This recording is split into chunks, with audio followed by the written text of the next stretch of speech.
Welcome to Eric science academy. आज हम first year का चैप्टर नंबर 4 और उसका क्वेश्चन नंबर 5 करेंगे। इस वीडियो में हम क्या पढ़ेंगे? Gravitation field. फील्ड क्या होती है, ग्रेविटेशन फील्ड क्या होती है और कंजर्वेटिव फील्ड क्या होती है। ठीक है, तो ये हम इस वीडियो में पढ़ेंगे। तो लेट्स स्टार्ट।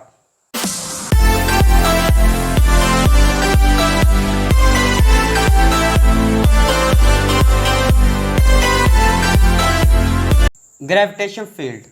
अभी हम ग्रेविटेशन फील्ड के बारे में पढ़ेंगे। हम सबसे पहले देखते हैं कि अर्थ हर चीज़ की तरफ फोर्स लगाती है। कोई भी चीज़ हम ऊपर फेंकते हैं तो अर्थ की वजह से वो अर्थ ऊपर उसके ग्रेविटेशन फोर्स लगाती है तो वो चीज़ नीचे आ जाती है। कोई पेन वगैरह हम फेंकते हैं तो वो नीचे क्यों आएगा? क्योंकि अर्थ उसके ऊपर लगा रही होती है फोर्स। ठीक है, तो अर्थ फर्ज करें यहाँ पर कोई चीज़ है, हमने ये फेंकी है, ये अर्थ से यहाँ तक कोई चीज़ फेंकी है तो ये वापस आ जाएगी। क्यों? क्योंकि इसके ऊपर अर्थ जो है ग्रेविटेशन फोर्स लगा रही है। कौन सी फोर्स? Gravitation force. ये फील्ड लिखा हुआ है लेकिन ग्रेविटेशन फोर्स लगा रही है। अर्थ यहाँ पर कोई चीज़ फेंकी है, यहाँ पर भी फोर्स लगाएगी, वो चीज़ वापस आ जाएगी। यहाँ पर कोई चीज़ फेंकते हैं वो भी वापस आ जाएगी। ठीक है, और लेकिन यहाँ पर इतनी चीज़ फेंकते हैं, यहाँ पर कोई चीज़ है, ठीक है, इसके ऊपर अर्थ फोर्स नहीं लगाएगी। क्यों नहीं लगाएगी? अगर चीज़ इसके अंदर अंदर ये वाला एरिया जो मैंने बनाया है इसके अंदर अंदर कोई भी चीज़ होगी तो वो क्या आ जाएगी? वापस रिवर्स आ जाएगी। क्यों? क्योंकि अर्थ इसके ऊपर फोर्स लगाएगी। ठीक है, तो ये वाला यहाँ पर कोई बॉडी पड़ी है, कोई भी चीज़ पड़ी है तो अर्थ इसके ऊपर फोर्स नहीं लगा सकती। क्यों? क्योंकि अर्थ के इर्द गिर्द एक ऐसा इलाका होता है, एक ऐसा स्पेस होती है, स्पेस बोल सकते हैं या फिर आप रीजन बोल सकते हैं। रीजन मीन्स जगह। अर्थ के इर्द गिर्द ऐसी जगह या इलाका जहाँ पर अर्थ जो है किसी भी ऑब्जेक्ट के ऊपर फोर्स लगाती, किसी भी चीज़ के ऊपर फोर्स लगाएगी वो वापस अर्थ की तरफ आ जाए तो इस चीज़ को कहते हैं ग्रेविटेशन फील्ड। ठीक है, क्या कहते हैं? Gravitation field. अर्थ के इर्द गिर्द वो इलाका जहाँ पर अर्थ दूसरे सब्जेक्ट ऑब्जेक्ट के ऊपर, यहाँ पर क्या, अर्थ दूसरे ऑब्जेक्ट के ऊपर फोर्स लगाए और वो वापस आ जाए तो उस चीज़ को क्या कहते हैं? Gravitation field. ग्रेविटेशन की फील्ड की आ गई होगी समझ। ये वाली पिक्चर भी देखें, इसमें भी क्या है कि ये अर्थ बनी हुई है, इसके इर्द गिर्द वो इलाका भी बना हुआ है जहाँ पर ये अर्थ जो है उसके ऊपर फोर्स लगा रही है, किसी भी ऑब्जेक्ट के ऊपर उस इलाके में फोर्स लगाएगी। ठीक है, तो हाँ ये भी पिक्चर देखें, चैनल को सब्सक्राइब करें तो ताकि मेरी नई आने वाली वीडियो भी आप तक पहुँच सके। ठीक है, अभी डेफिनेशन पढ़ेंगे। The space around the earth, वो वाला जगह, वो वाला इलाका, ठीक है, या वो वाली रीजन, वो वाली स्पेस अराउंड द अर्थ, अर्थ के इर्द गिर्द वो स्पेस, ये वाली space, in which it's gravitational force, जहाँ पर वो ग्रेविटेशन फोर्स लगाती है, acts on a body, body के ऊपर ग्रेविटेशन फोर्स लगाती है तो उसको क्या कहते हैं? Is called the gravitation field. उसको क्या कहते हैं? ग्रेविटेशन फील्ड कहते हैं। ठीक है, तो ग्रेविटेशन फील्ड की डेफिनेशन की आगे समझ। तो अभी कंजर्वेटिव फील्ड क्या होती है? कंजर्वेटिव फील्ड, ये आपको एक ग्राफ सा बना नज़र आ रहा है। ठीक है, तो इस पॉइंट को नाम देते ए का। ठीक है, इस ग्राफ को समझते हैं, इस पॉइंट को नाम देते ए का, और यहाँ पर एक यहाँ पर पॉइंट है समझ ले, इसको नाम देते हैं बी का। तो किसी स्टूडेंट ने या किसी ने भी ए से लेकर बी तक जाना है, ए से लेकर बी तक जाना है तो उसको पहले तो ऐसे करेगा कि ऐसे जाना पड़ेगा। इस पॉइंट को नाम देते हैं डी का। ठीक है, और एक पॉइंट है उसको सी का नाम दे देते हैं। ठीक है, स्टूडेंट ने जाना है ए से लेकर बी तक, किसी भी स्टूडेंट ने या किसी भी पर्सन ने ए से लेकर बी तक जाना है तो सबसे पहले तो एक ये तरीकाकार होगा, ए से लेकर डी तक जाएगा, पाथ 1 समझ ले, ए से लेकर बी तक, फिर डी से लेकर बी तक, ये पाथ 1 में ही आ जाएगा।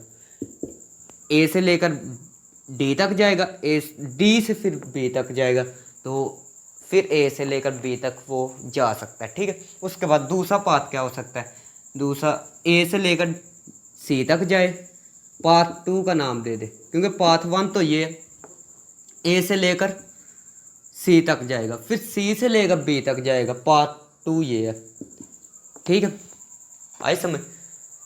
ए से लेकर डी तक, डी से बी तक पाथ 1 ये हो गया, ए से लेकर सी और सी से बी तक जाए तो पाथ क्या हो जाएगा, टू पाथ, पाथ नंबर 2 हो जाएगा। ठीक है, एक तो ये हो गया। फिर ये भी पाथ हो सकता है कि ए से लेकर डायरेक्ट बी तक चला जाए, इसको नाम दे देते पाथ 3 का। ठीक है, अभी ये देखिए कंजर्वेटिव फील्ड क्या होती है कि अगर ये डिफरेंट पाथ बने हुए हैं, डिफरेंट पाथ बने हुए हैं, अगर कोई बंदा यहाँ से यहाँ तक जाए, ठीक है, तो जो वर्क लगेगा, समझ ले यहाँ से लेकर यहाँ तक जा रहा है, जो वर्क जो भी लगा है, ठीक है, यहाँ से लेकर यहाँ तक गया, फिर यहाँ तक वो भी कोई वर्क लगेगा, फिर यहाँ तक यहाँ से लेकर यहाँ तक जाएगा वो भी वर्क लगेगा।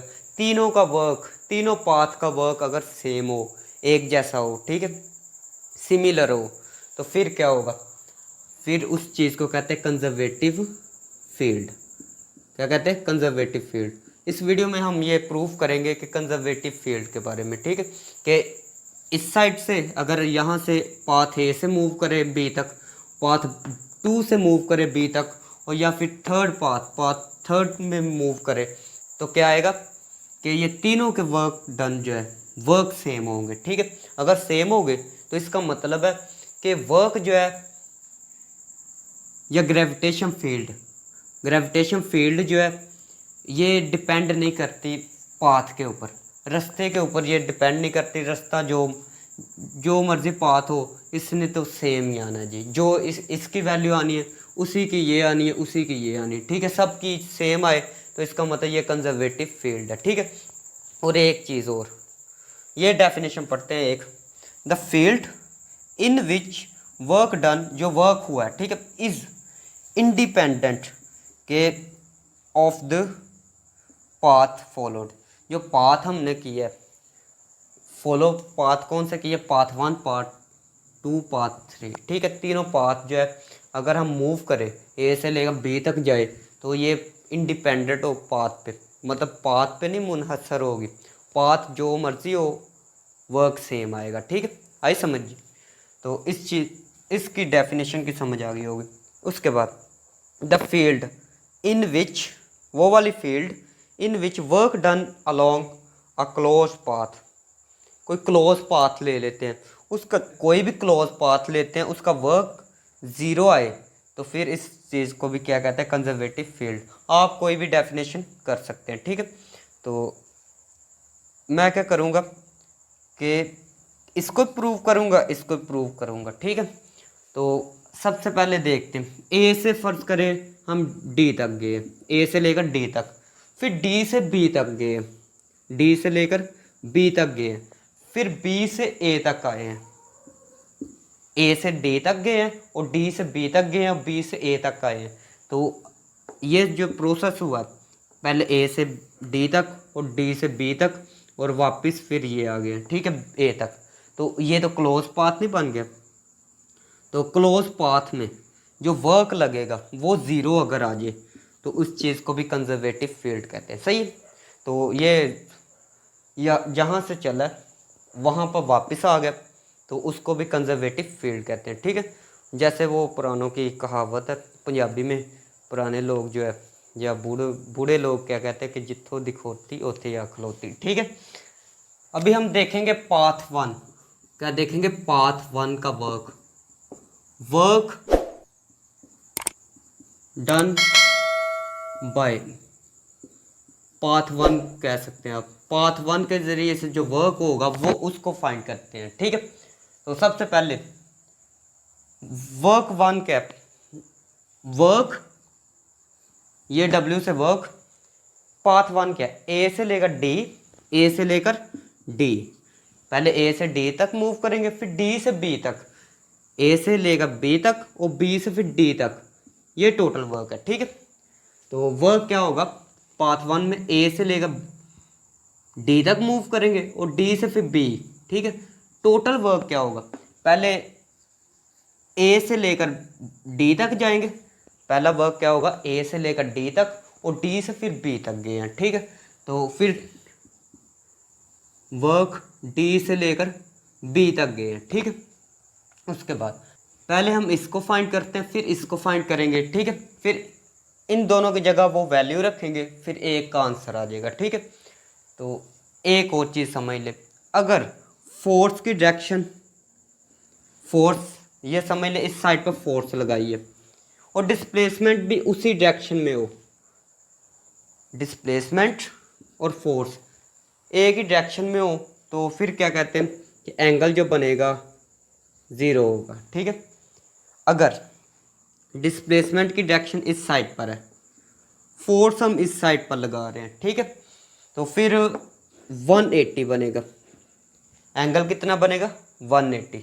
ठीक है, और अगर फोर्स की डायरेक्शन ये हो, नहीं ये डिस्प्लेसमेंट की डायरेक्शन हो, ये फोर्स की डायरेक्शन हो, तो एंगल कितना बनेगा 90 डिग्री। ये समझ ले बात बस। ठीक है, उसके बाद अगर ग्रेविटेशन फोर्स की डायरेक्शन इस साइड पर हो और डिस्प्लेसमेंट की भी डायरेक्शन इस साइड पर हो, तो फिर क्या बनेगा, वर्क जो होगा वो पॉजिटिव होगा। वर्क क्या बनेगा, वर्क होगा जब पॉजिटिव होगा। उसके बाद अगर ग्रेविटेशन फोर्स की डायरेक्शन इस साइड पर है, ग्रेविटेशन फोर्स की डायरेक्शन इस साइड पर है और डिस्प्लेसमेंट की इस साइड पर, दोनों अपोजिट है, तो फिर जो वर्क होगा उस वर्क को बोलेंगे नेगेटिव वर्क हुआ है। ठीक है, और अगर एंगल 90 बन रहा है, ठीक है, तो फिर क्या बनेगा, वर्क नो वर्क, कोई वर्क नहीं होगा। ठीक है, ये मैंने पिछली वीडियो में बताया था, तो ये देख सकते हैं आप। ठीक है, मैं वीडियो का लिंक जो है डिस्क्रिप्शन में दे दूंगा, ठीक है, आप देख सकते हैं। उसके बाद एक और चीज़ समझ ले, कोई भी चीज़ है, ये चाहे इस साइड पर मूव करना है हमने, चाहे इस साइड पर मूव करना है, तो ग्रेविटी की जो फोर्स है वो नीचे की तरफ लग रही होती है। ठीक है, फोर्स लग रही है ग्रेविटेशनल की, वो किसके इक्वल होती है, डब्ल्यू के, वेट की वजह से डब्ल्यू के इक्वल होगी, और डब्ल्यू किसके इक्वल होता है, एम जी के। जो फोर्स ग्रेविटी, जो ज़मीन जो फोर्स इसके ऊपर, अर्थ जो है इसके ऊपर जो फोर्स लगा रही है वो कौन सी है, F is equal to M G. ठीक है, तो ये हमेशा डाउनवर्ड डायरेक्शन में होगी, इस पाथ में भी, इस पाथ में भी, इस पाथ में, हर पाथ में डाउनवर्ड डायरेक्शन होगी इसकी। ठीक है, आगे समझिए। तो सबसे पहले वर्क ए डी, ठीक है, तो आपने वर्क का फॉर्मूला पढ़ा है, वर्क होता है एफ डी के, ठीक है, इसके इक्वल होता है। तो सबसे पहले फोर्स लगाते हैं, फोर्स कौन सी है, F is equal to M G, force कौन सी है, एम जी, और डिस्टेंस उसके बाद आ जाता है डिस्टेंस डी। तो डिस्टेंस हमारे पास क्या है, ए से लेकर डी तक मूव किया है, तो डिस्टेंस क्या हो गया, ए डी। उसके बाद कॉस, अभी एंगल फॉर्मूला क्या था, ये कोस भी यहाँ पर आता है, तो कोस थीटा, तो फॉर्मूले में कोस भी आ रहा है, थीटा, अभी एंगल कितना बन रहा है, ए से लेकर डी तक मूव कर रहे हैं। ठीक है, ये देखिए डिस्प्लेसमेंट की डायरेक्शन इस साइड पर है, डिस्प्लेसमेंट इस साइड पर है, और ग्रेविटी की फोर्स नीचे की तरफ है, तो एंगल यहाँ पर कितना बनेगा 90 डिग्री का, तो यहाँ पर एंगल कितना बन गया 90 डिग्री। उसके बाद एम जी ए डी, और कोस 90 अगर कैलकुलेटर पे लिखे तो वो ज़ीरो होता है, तो ये टोटल जो है टोटल ज़ीरो बन जाएगा, यहाँ पर कोई वर्क नहीं होगा, समझ ले। उसके बाद वर्क नाउ लिख ले, वर्क डी बी, डी से लेकर बी तक वर्क क्या होगा, वही तरीकाकार है, एम जी लिखे, यहाँ पर ए डी था तो यहाँ पर ए डी लिख ले, यहाँ पर डी से लेकर बी तक गए हैं तो यहाँ पर डी बी लिख ले, कॉस, एंगल बस देखना, ग्रेविटी की डायरेक्शन नीचे की तरफ है। ठीक है, अभी हमने मूव क्या करना है, डिस्प्लेसमेंट ऊपर की तरफ मूव करना है, तो डिस्प्लेसमेंट ऊपर की तरफ होगा। ठीक है, ग्रेविटी नीचे की तरफ है, तो एंगल कितना बनेगा, ओपोजिशन के लिए एक इस साइड पर हो एक इस साइड पर, तो एंगल 180 का होता है। ठीक है, 180 का होता है, तो 180 लिख दे। ठीक है, उसके बाद एम जी डी बी, ठीक है, तो कोस इसकी जगह -1 लिख सकते हैं। उसके बाद एम जी, ये माइनस पहले आ जाएगा। ठीक है, और ये देखें डी से लेकर बी, डी से लेकर बी तक हाइट है, इसको नाम दे दे हाइट को एच का, तो इसकी जगह हम क्या लिख सकते हैं, एच। तो अभी हम इस फॉर्मूले को देखते हैं, A W A D B, इसकी जगह क्या आंसर आया, इसकी जगह तो ज़ीरो आया, तो ज़ीरो लिख दे, और इसकी जगह क्या आया, माइनस एम जी एच, तो माइनस एम जी एच लिख दे। और ये किसके इक्वल आएगा, माइनस एम जी एच। तो पहले का जो वर्क है इसका आंसर ये आ गया, इसको 1 का नाम दे दे। उसके बाद पाथ 2 का वर्क हम फाइंड करते हैं। पाथ 2 में जो वर्क होगा वो क्या होगा, पहले W है वर्क, ए से लेकर सी तक गए बच्चों, ए से लेकर सी, ए से लेकर सी तक गए हैं, और उसके बाद सी से फिर बी गए हैं, सी से लेकर बी तक गए हैं। तो सी से लेकर बी तक गए, पहले क्या वर्क होगा, ए से लेकर सी तक गए और फिर डब्ल्यू सी से लेकर बी तक गए, ठीक है। उसके बाद इसको फाइंड कर लेते हैं, डब्ल्यू ए सी। तो सबसे पहले एम जी, फोर्स के लिए एम जी, ए से लेकर सी गए हैं, ए से सी गए, कॉस एंगल बस मेन चीज़ है, ऊपर को मूव किया, ठीक है, डिस्प्लेसमेंट ऊपर हो गया, ठीक है, ये डिस्प्लेसमेंट, और नीचे को ग्रेविटी की फोर्स लग रही है, तो एंगल क्या बनेगा 180 डिग्री का, तो 180 डिग्री का एंगल, ठीक है। तो उसके बाद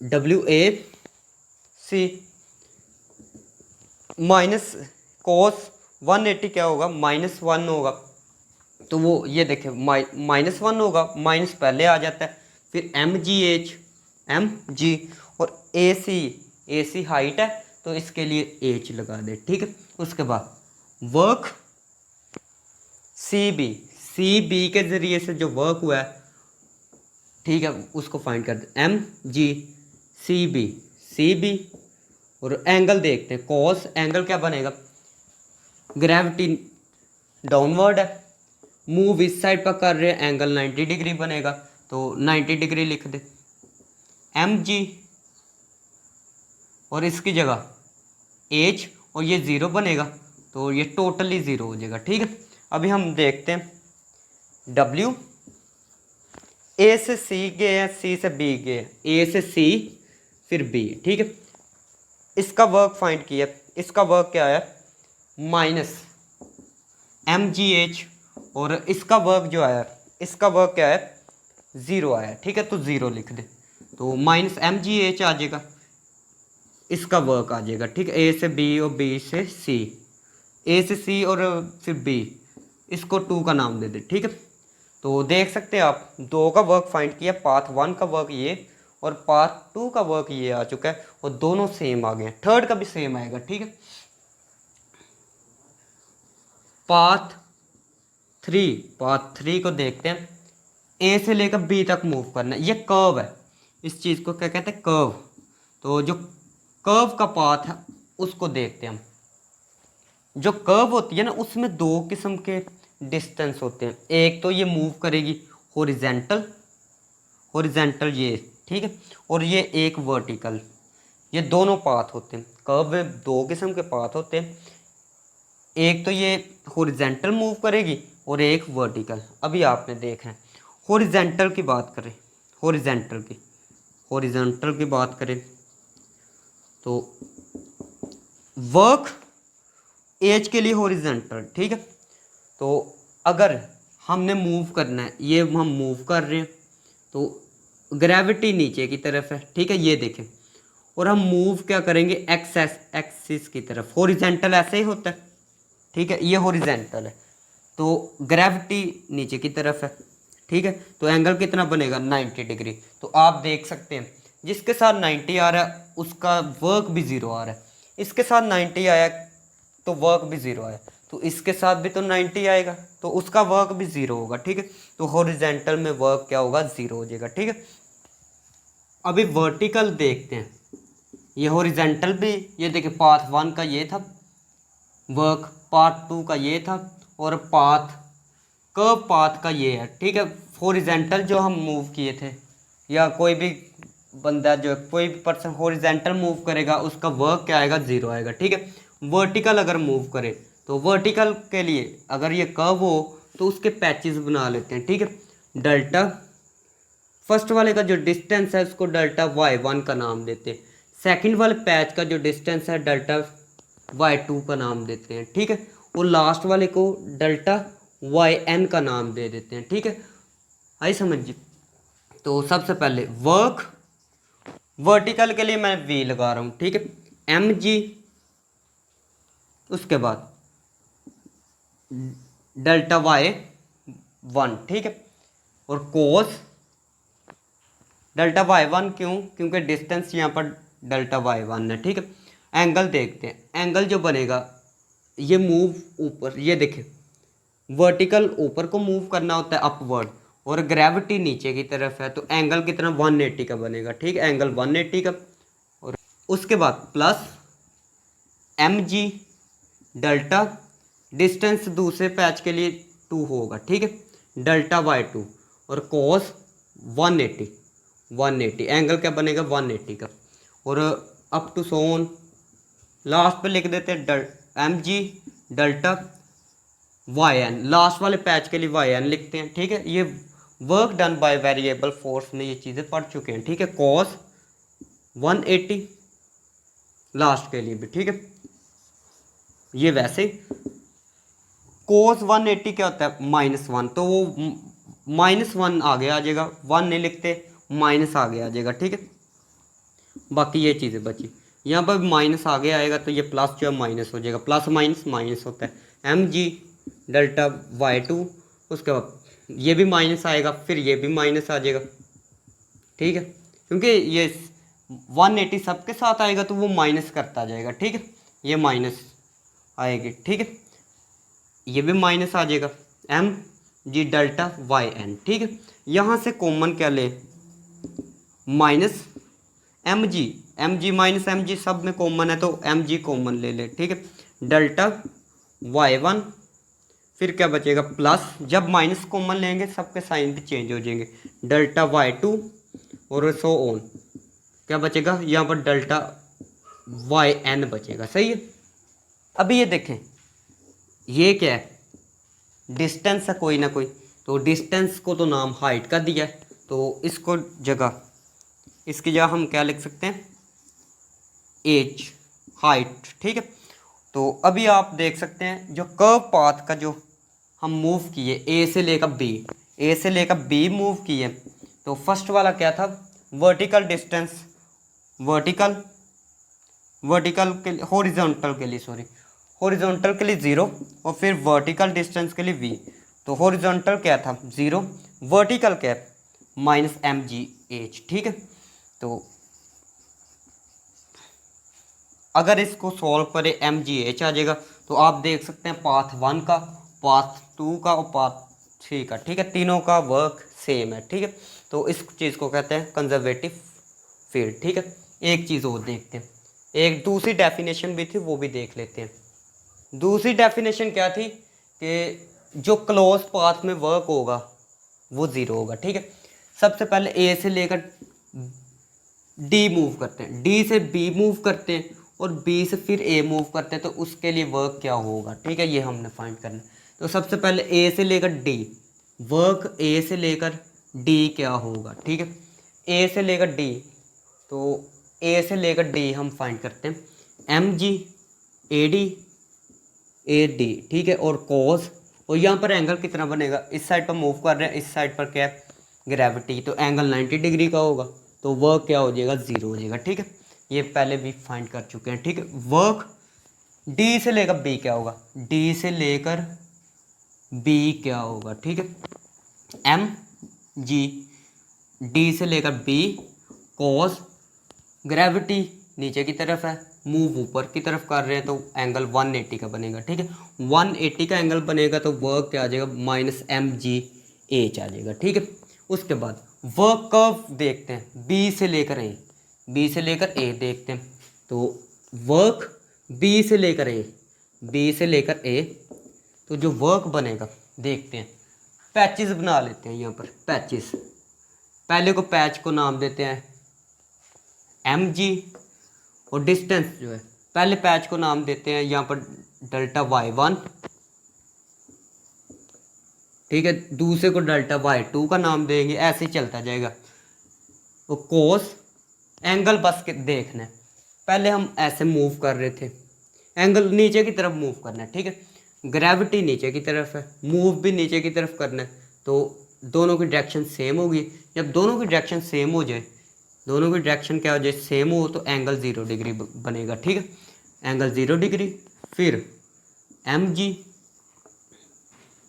delta y2 angle 0 degree plus dot dot dot mg delta y3 और cos नहीं n डेल्टा yn आ जाएगा। ठीक है, 0 डिग्री, एंगल 0 डिग्री होगा। mg ये देखते हैं डेल्टा y1। ठीक है, ये तो 1 हो जाएगा, 1 इससे मल्टीप्लाई होगा तो ये ख़त्म हो जाएगा 1। ठीक है, तो कोस को ख़त्म करें, बाकी ये चीज़ें बची। उसके बाद mg डेल्टा yn। ठीक है, ये बच जाएगा। ठीक है, उसके बाद ये चीज़ कॉमन ले ले, mg कॉमन ले लिया, बाकी डेल्टा y1 और delta y2 delta dot dot dot लगाए और उसके बाद डेल्टा yn। ठीक है, उसके बाद mg और इसको हाइट h का नाम दे दे। ठीक है, तो ये वर्क आ गए, तीनों को प्लस कर देते हैं।